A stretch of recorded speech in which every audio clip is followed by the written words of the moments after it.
Assalamualaikum warahmatullahi wabarakatuh. Selamat sore kawan pajak, salam sehat untuk kita semua. Berjumpa lagi dengan kami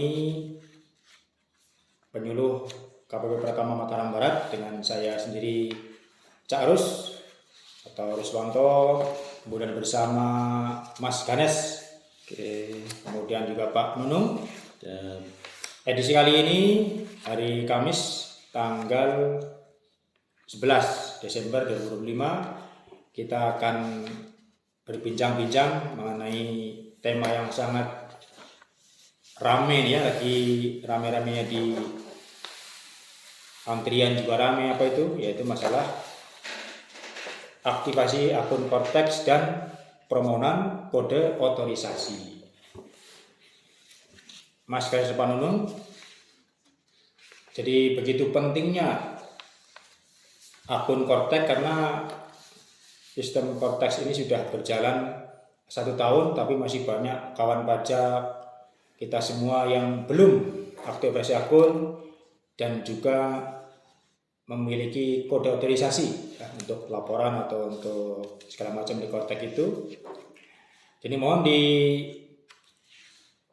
dijelaskan Mas Ganes atau Pak Anung dulu ya, Pak Anung, apa pentingnya dan bagaimana tata cara agar kawan pajak kita semua bisa masuk ke aplikasi Cortex, Pak Anung? Baik, terima kasih Cak Ros. Yang pertama kali harus dilakukan teman-teman wajib pajak untuk aktivasi akun Cortex secara mandiri. Secara mandiri dalam artian melakukan sendiri di Cortex-nya masing-masing. Pertama adalah membuka web Cortex wajib pajak dengan alamat cortexdjp.pajak.go.id. Setelah itu diklik, kemudian di bagian bawah itu ada tombol aktivasi akun wajib pajak, itu diklik. Kemudian akan menampilkan pertanyaan-pertanyaan atau isian-isian yang harus kita isi. Yang pertama, apakah wajib pajak sudah terdaftar? Pilih sudah terdaftar.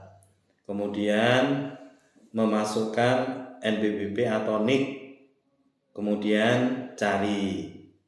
Nah, setelah itu input email dan nomor ponsel yang telah terdaftar di DJP online.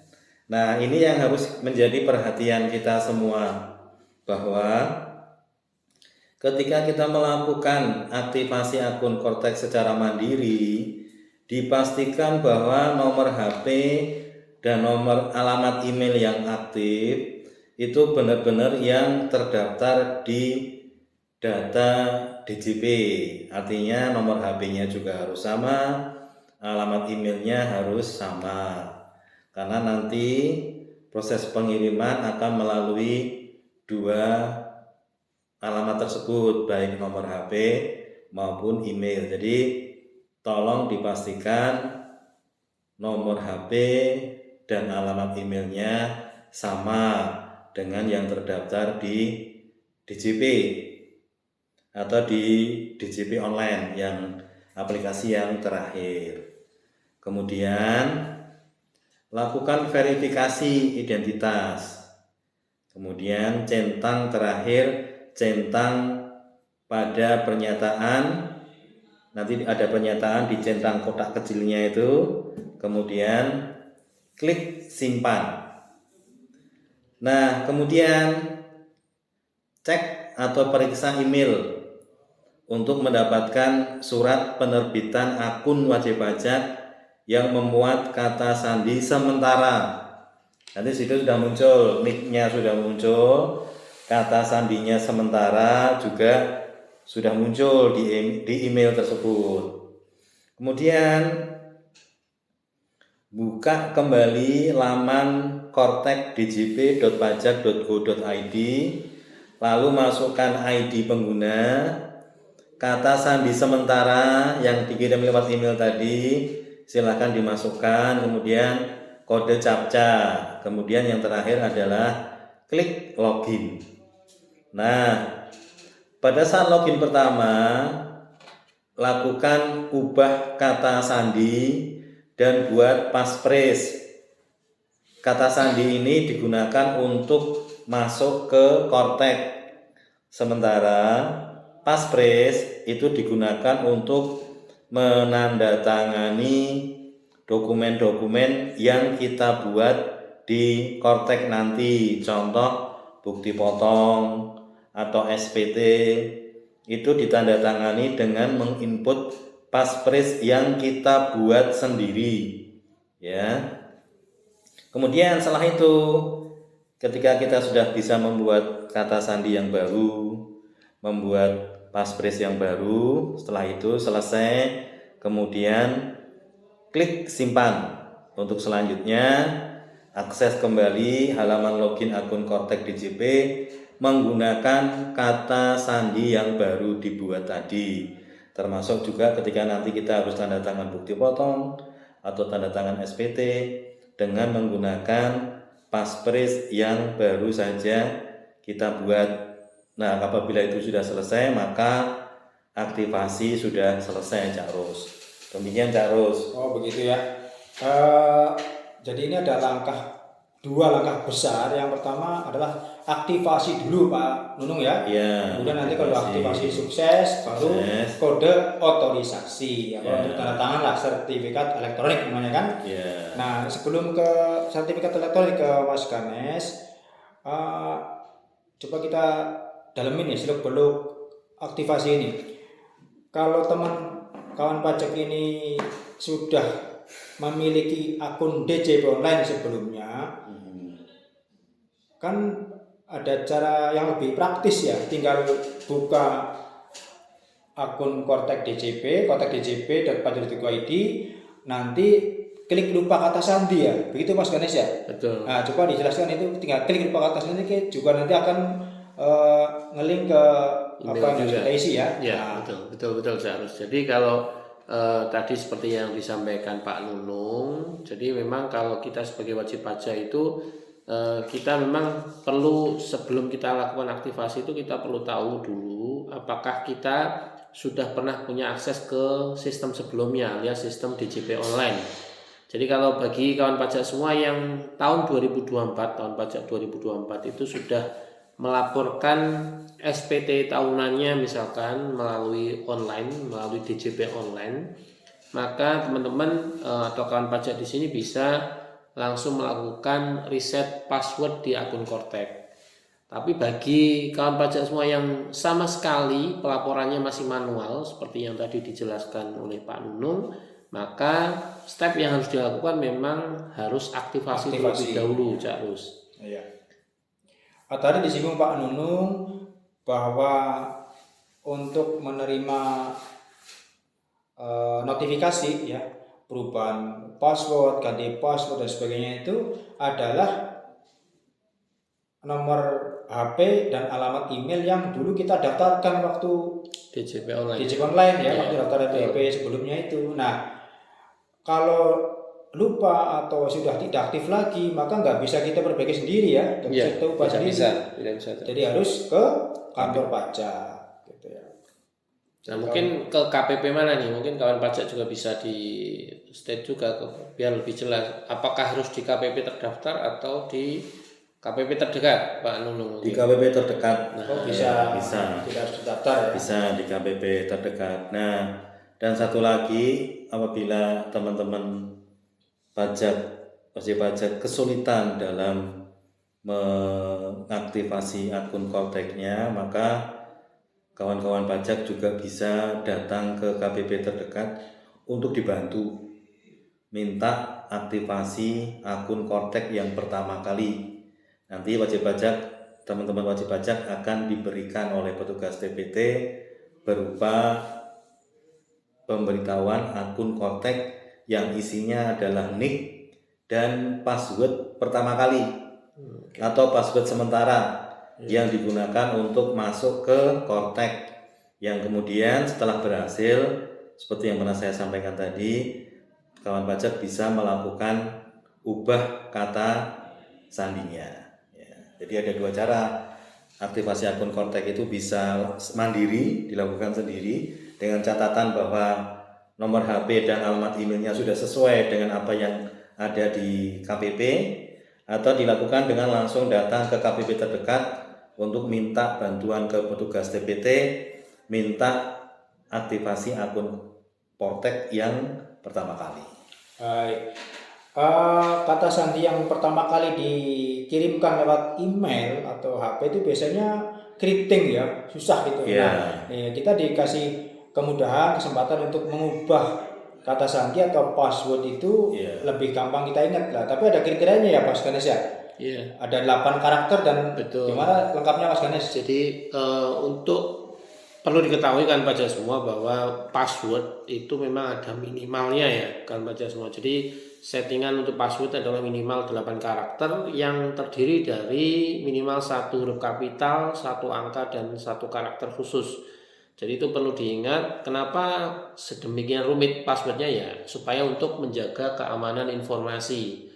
Yang saat ini memang kalau kita setting dengan password yang mudah ya akan menjadi sangat rawan sekali disalahgunakan seperti itu, Cak Ros. Betul, karena Kortek ini kan memuat semua data wajib pajak ya, di situ sudah kombinasi yang sangat besar, lebih dari yang aplikasi yang lama kan, dan bisa dibuka di mana aja karena kan by internet ya. Betul. Iya. Ya, web. Baik. Kemudian secara garis besar sudah cukup jelas, nanti kawan pajak juga bisa melihat atau buka-buka YouTube DJP atau YouTube yang lain, gampang lah aktivasi akun Kortek ini. Kemudian kita melangkah ke yang super penting juga nih, tidak kalah pentingnya. Jadi kalau sudah bisa masuk ke Kortex DJP tapi tidak bisa atau tidak punya tanda tangan elektronik juga tidak bisa apa-apa kita ya, kurang lengkap begitu. Ya, mohon Mas Ganes dijelaskan, ada namanya permintaan kode otorisasi. Nah, itu apa itu Mas Ganes? Jadi kalau mungkin kawan pajak ketahui ya, kalau dulu untuk pelaporan segala macam pelaporan ya, SPT masa, SPT tahunan, di sistem sebelumnya itu kan menggunakan password saja tanpa ada sertifikat elektronik. Sertifikat elektronik hanya ada di aplikasi e-faktur atau ada di aplikasi pelaporan SPT masa PPN. Jadi hanya terpaku pada kewajiban pelaporan pengusaha kena pajak, dalam hal ini adalah SPT masa PPN dan e-Bupot 23. Itu waktu di sistem DJP online. Nah, kalau sekarang di era Kortek ini, kode otorisasi tanda tangan digital atau sertifikat elektronik itu merujuk pada tanda tangan elektronik yang dimiliki perseorangan. Jadi bukan lagi melekat pada badan usaha, Cak Rus. Jadi melekat sertifikat elektronik tanda tangan digital itu melekat pada masing-masing personal kita. Jadi semua wajib pajak orang pribadi nantinya wajib mempunyai namanya kode otorisasi atau sertifikat digital. Nah, salah satu sertifikat digital itu ada beberapa jenis ya, Cak Rus ya. Jadi ada yang sertifikat digital tersertifikasi dan ada yang tidak tersertifikasi. Yang tersertifikasi itu apa? Yaitu sertifikat digital yang dikeluarkan oleh pihak penyelenggara sertifikat elektronik atau PSRE, yang mungkin kawan pajak ketahui bersama, yaitu mungkin salah satunya adalah BSSN, BRIN, kemudian Privy. Nah, itu beberapa contoh penyedia atau penyelenggara sertifikat elektronik yang tersertifikasi.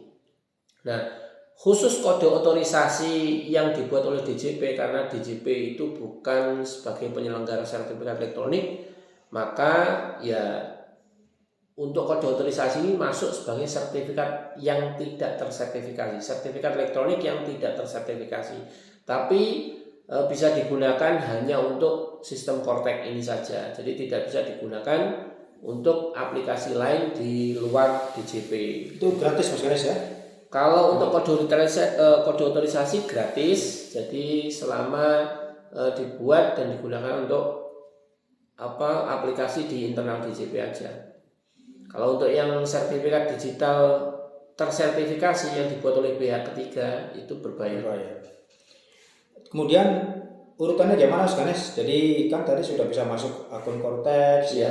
Kemudian begitu pengen laporan, pengen bikin bukti foto segala macam itu kan harus punya tadi kan kode otorisasi. Ya, itu gimana itu langkah-langkahnya? Jadi setelah kawan pajak semua berhasil melakukan login ke akun Cortex masing-masing, jadi setelah kita masuk dengan menggunakan nomor KTP kita atau NIK kita, kemudian masuk ke akun Cortex dengan password Cortex kita yang sudah kita setting seperti tadi yang disampaikan Pak Nunung, maka kita masuk ke menu portal saya, kemudian masuk ke menu permintaan kode otorisasi atau sertifikat elektronik. Jadi silakan kawan pajak cross check di menu portal saya, kemudian pilih permintaan kode otorisasi atau sertifikat elektronik. Ketika kita klik menu tersebut, maka berikutnya kita akan dibawa ke satu halaman, di mana halaman tersebut kita diminta untuk mengisi beberapa opsi. Salah satunya yaitu pengisian mengenai pilihan sertifikat elektronik yang akan kita buat. Jadi karena kita akan membuat kode otorisasi atau sertifikat digital DJP, maka kita pilih opsi kode otorisasi. Kemudian di bagian berikutnya kita akan diminta untuk mengisi namanya passphrase. Nah, passphrase ini berfungsi sebagai tanda tangan elektronik. Apakah passphrase bisa sama dengan password akun Cortex? Bisa saja, nggak ada masalah. Akan tetapi sebaiknya memang dibedakan. Karena apa? Fungsi dari kode otorisasi atau sertifikat digital ini sangat krusial, sangat penting sekali sebagai tanda tangan digital. Jadi alangkah baiknya jika memang antara password akun Cortex dengan passphrase itu dibedakan, sehingga akun kita menjadi semakin aman dan meminimalisir terjadinya penyalahgunaan kewenangan. Nah, kemudian setelah mengisi passphrase dan konfirmasi passphrase tadi, kita centang pernyataan dan kita klik simpan. Yang berikutnya akan muncul bukti penerimaan elektronik yang menginformasikan bahwa pembuatan sertifikat digital tersebut berhasil dilakukan. Nah, seperti itu stepnya Cak Rus ketika untuk melakukan atau mengajukan permohonan permintaan kode otorisasi. Baik. Jadi untuk supaya nggak lupa ya sebaiknya memang dicatat saja ya. Iya, betul. betul. Bagi para pemula yang dulu belum pernah menggunakan aplikasi-aplikasi DJP segala macam ya. Jadi sebaiknya dicatat saja. Namun untuk kode otorisasi ini kalaupun lupa jangan khawatir ya. Jadi tidak kayak Evin dulu ya. Iya. Lupa Evin ribet, cari Evin di mana gitu ya. Ini tidak pakai Evin, jadi praktis. Jadi kalaupun nanti lupa kode otorisasinya, lupa kita mau tanda tangan lupa, itu tinggal ganti saja gitu ya. Betul. Tinggal balik ke portal saya, dicari di bawah, di scroll ke bawah, nanti ketemu permintaan kode otorisasi, bikin lagi saja begitu ya. Gitu. Jadi tidak perlu bingung kawan pajak ya.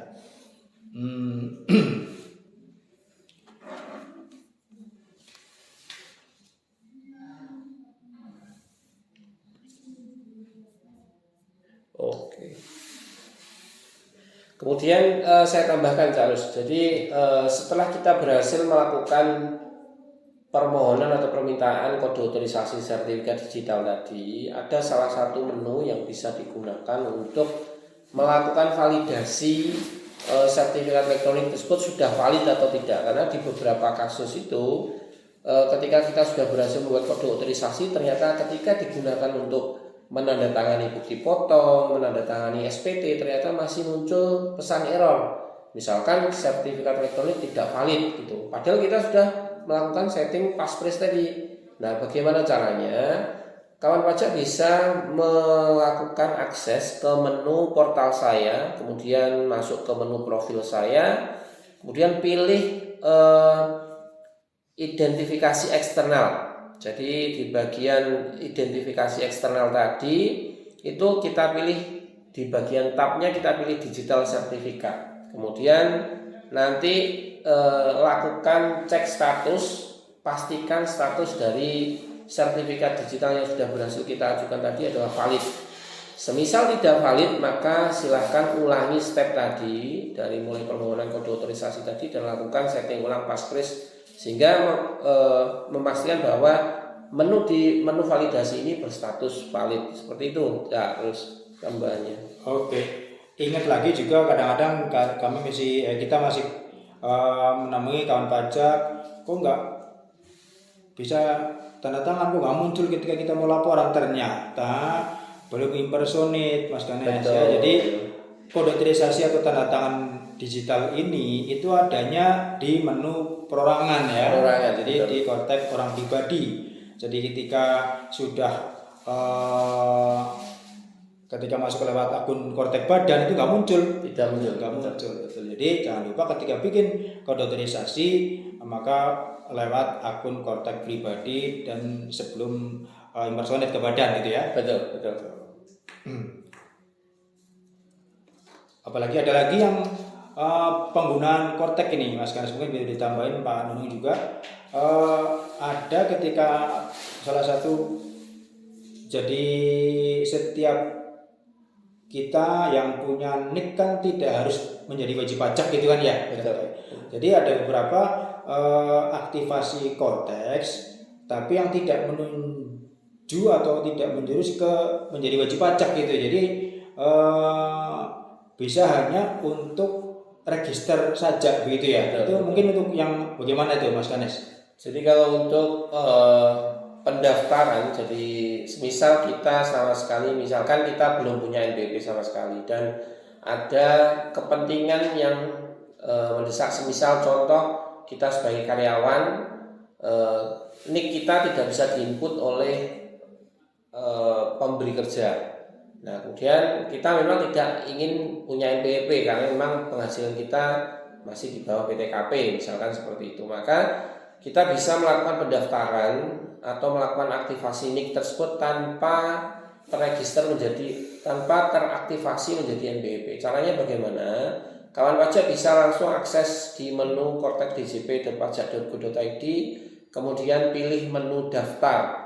Nah, setelah daftar tadi nanti silakan ikuti step-stepnya. Jadi misalkan untuk register NPWP perorangan, kemudian nanti di bagian detailnya kita akan diminta untuk memilih apakah hanya daftar atau register only atau daftar sekaligus aktivasi NPWP.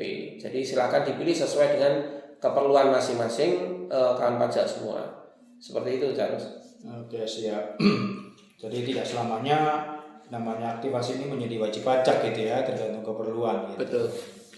Tapi karena DJP online itu sudah tidak berlaku begitu ya, sudah diganti dengan sistem atau aplikasi Kortek ini, maka kawan pajak yang belum aktivasi dan belum memiliki kode otorisasi maka harus segera ya, apalagi untuk keperluan SPT tahunan tahun depan ini ya, pada Januari kan kita sudah bisa lapor untuk SPT 2025 dan semuanya pakai aplikasi Kortex. Jadi kawan pajak kami himbau, kami ajak untuk segera melakukan aktivasi Kortex dan permohonan kode otorisasi, bisa mandiri, latihannya bisa dicek di YouTube DJP ya, kemudian juga kalau kurang jelas, kurang puas juga bisa datang ke kantor pajak terdekat begitu ya, atau kantor pajak terdaftar, nanti akan dibantu di TPT atau di Herdes. Demikian.